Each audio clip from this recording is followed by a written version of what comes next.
আপনাকে যদি বলা হয় যে ৫৩ কিলো আপনাকে যেতে হবে হাড্ডি খাওয়ার জন্য, আপনি কি যাবেন? আপনি যাবেন কিনা জানি না, আমি গিয়েছিলাম। তাহলে চলেন পুরো জার্নিটা আপনার সাথে শেয়ার করা যাক। এই মুহূর্তে আছি হচ্ছে মোস্তমাঝির মোড়ে, মানে ওই ড্যামরা স্টাফ কোয়ার্টারের একটা রাস্তা। তো এখান থেকে আমরা যাচ্ছি আজকে নরসিংদী হাড্ডির জন্য একটা রেস্টুরেন্ট খুব বিখ্যাত। হ্যাঁ, আপনারা ঠিকই শুনছেন, হাড্ডি মানে মাংসের হাড্ডি থাকে না, যে হাড্ডি আমরা খাই না, যে হাড্ডি মাংস কেনার সময় দিলে আমরা খুব দুঃখ পাই, সেই হাড্ডি নিয়ে নাকি একটা রেস্টুরেন্ট আছে। মূল বিষয় হচ্ছে হাড্ডি। তো এখন আমরা সেই হাড্ডির রেস্টুরেন্টে যাচ্ছি নরসিংদী। তাহলে রাস্তায় যাব, রাস্তায় যেতে যেতে অনেক গল্প হবে, অনেক কথা হবে। তাহলে চলেন, সাথে আছে আসল পুরুষ মানে আমাদের ইমন ভাই। লেটস গো, উপরআল্লাহর নাম নিয়ে রওনা দিই। আজকাল এই ধরনের বড় বাইক রাইডগুলোতে আমি আর রাইড করি না, আমি পিছনে বসে থাকতে পছন্দ করি। সামনে যে কোনো আমার একটা ফ্রেন্ড বাইক চালায় আর কি, আমি আরামে পিছনে বসে থাকি। আপনারা একটু আগে ইন্ট্রো দেওয়ার সময় আমার বুকের এখানে একটা সানগ্লাস দেখছিলেন, হয়তো খেয়াল করছিলেন কিনা জানি না। সানগ্লাসটা উড়ে চলে গেল, গিয়ে গাড়ির নিচে পড়লো, আমার চোখের সামনে চুরমার হয়ে গেল।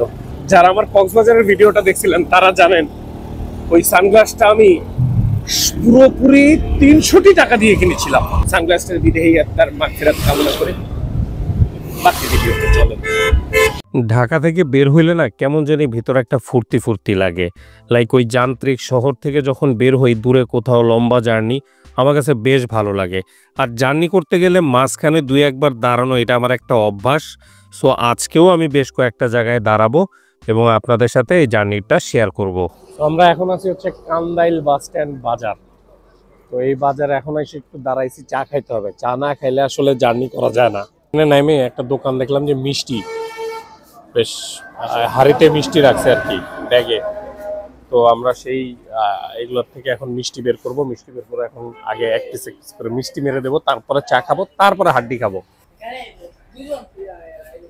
ছোট্ট একটা দোকান, দোকানে বসে মিষ্টি দেখে খাইতে খুব ইচ্ছা করছে।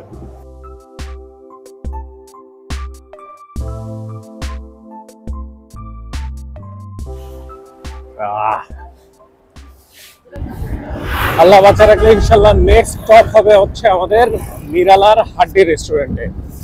এখান থেকে চাটা খাইছি। এখন নরসিংদী শহরটা না বেশ ডেভেলপড এবং বেশ সুন্দর, কিন্তু সমস্যাটা হচ্ছে কি এত বেশি কনস্ট্রাকশনের কাজ চলতেছে, মানে রাস্তাঘাট, ফ্লাইওভার, মানে সব কিছু মিলায়ে এত বেশি ধুলাবালু, যেটা মানে কল্পনার বাইরে। আমরা অনেক বড় জার্নি করছি সেদিন, কিছুদিন আগেও কুমিল্লাতে প্রায় ১০০ কিলো সামথিং, কিন্তু এতটা বেশি আমরা টায়ার্ড হই নাই। এই নরসিংদীর মোটামুটি ৫০ থেকে ৫৩ কিলো জার্নি করতে আমরা যে পরিমাণ টায়ার্ড হয়েছি, শুধুমাত্র এই ধুলাবালি আর এই রাস্তার কাজের জন্য প্রচণ্ড পরিমাণে জ্যাম আমাদেরকে পোহাইতে হয়েছে। তো শেষ পর্যন্ত ৫৩ কিলো, মানে আমাদের বাসা থেকে ৫৩ কিলো দূরত্ব, এই দূরত্ব পার করে চলে আসলাম এই নিরালা হাড্ডি রেস্টুরেন্ট। এখানে এসে একটা জিনিস দেখলাম যে প্রচুর ট্রাক এখানে দাঁড়ানো। একটা আশার আলো পাইলাম যে মোস্ট প্রবাবলি এটা হচ্ছে আমাদের যারা ট্রাক ড্রাইভার ভাইরা আছেন বা ট্রাক স্ট্যান্ড বলা যায়, তো তাদের যেই খাবার, তারা কিন্তু ভালো খাবার ছাড়া, আমি যতদূর জানি স্পেশালি মাংসর দিকটা, তারা ওই ভালো খাবার ছাড়া এখানে তেমন কোথাও তেমন একটা খান না। তো সেই হিসাবে তাদের রুচিতে যেহেতু এটা রুচেছে, তাহলে আমাদের রুচিতেও রোচার কথা। দেখা যাক, নিরালা হাড্ডির হাড্ডি খাই আসি। আর রেস্টুরেন্ট সম্পর্কে তেমন বিশেষ কিছু বলার নাই। হাইওয়ে রেস্টুরেন্ট যেরকম হয়, একদম এক ঢালা রেস্টুরেন্ট। তবে এখন আপনারা রেস্টুরেন্টটা মোটামুটি খালি দেখতেছেন, এটার একটা ম্যাজিক আপনারা ভিডিও শেষ হইতে হইতে মোটামুটি দেখতে পারবেন। অদ্ভুত বিষয়। ইমনের ওয়াইফ ওকে মানে জিজ্ঞাসা করতেছে যে কোথায় গেছো, তো ও বলতেছে হাড্ডি রেস্টুরেন্ট আসছে হাড্ডি খাইতে। ওটা ক্যাচই করতে পারতেছে না যে ঢাকা থেকে নরসিংদী হাড্ডি খাইতে কিভাবে আসে একজন মানুষ, ওটা বোঝানোর চেষ্টা করতেছে। তো আমরা এখন খাবার দাবার অর্ডার করি। এখন বলো তো কাহিনী কি? গরুর আপনার গরু সিনার হাড্ডি, গরুর ফ্রেশ মাংস কালো বোনা, গরুর ফ্রেশ মাংস কালো বোনা, কালো বোনা, আর হাড্ডিও কি কালো বোনা? হাড্ডি লাল। হাড্ডি লাল, আচ্ছা। তাহলে আমাদের এক প্লেট হাড্ডি এনে দাও, আর আর এক প্লেট হলো তোমার কালো বোনা। কালো বোনা এনে দাও। আর গরুর নলি আছে। নলিও আছে? নলি আছে। এত খাম কেমনে? হাড্ডি কত? হাড্ডি বোনা ১৮০। আচ্ছা, আর গরুর বোনা? কালাভুনা 250। আচ্ছা, আর নলি কত?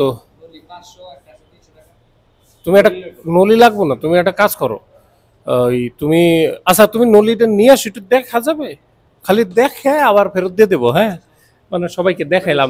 এটা হচ্ছে তাদের বড় নলি, মানে 500 টাকা দাম এই নলিটার।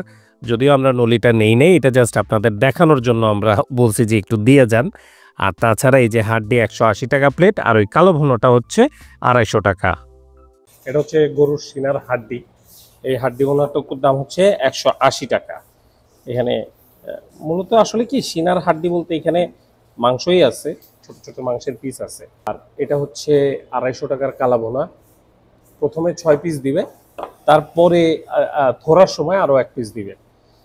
ওটা হচ্ছে 7, তখন 7 পিস হবে আর কি। 1 2 3 4 5 6, আসলে 6 পিস না, ওই টুকরা টুকরা মিলে 7 পিসই হয়ে যায় এখানে। আর অবশ্যই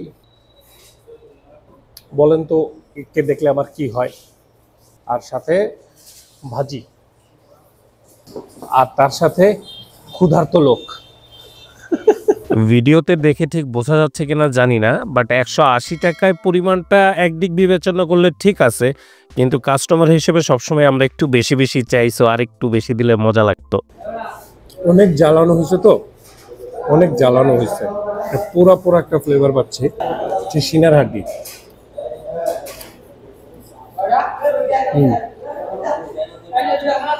রান্না ভালো। এটা হচ্ছে তাদের 250 টাকা প্লেট কালাভুনা। 6-7 পিস থাকবে, টেন্ডারনেস মাংসের সবই ঠিক আছে, টেস্টটা একটু ডিফারেন্ট, বাট আমার কাছে ওভারঅল যদি আমি বলি টেস্ট ওয়াইজ আমার কাছে খারাপ লাগে নাই। আমি শিওর বলতে পারবো না, কিন্তু আমি মনে হচ্ছে আর কি যে তারা ওই মাংস জ্বালাইতে জ্বালাইতে কড়াইয়ের নিচে মনে হয় ধরে টরে গেছিল বা এরকম টাইপের কিছু একটা হয়েছে, কারণ আমি পুরা ফ্লেভার পাচ্ছি একটা। এখন এটাই তাদের মাংসের বিশেষত্ব কিনা আমি জানি না, আমার কাছে খারাপ লাগতেছে না, বাট পুরা ফ্লেভারটা আমি পাচ্ছি, যে একটু লেগে গেলে যেরকম হয় আর কি কড়াইতে। যখন আমরা খাবার শুরু করছি তখন একদম পুরো রেস্টুরেন্ট খালি ছিল, এরপরে মোটামুটি 15-20 মিনিট গেছে, আর এখন রেস্টুরেন্টে একটা টেবিলও খালি নেই।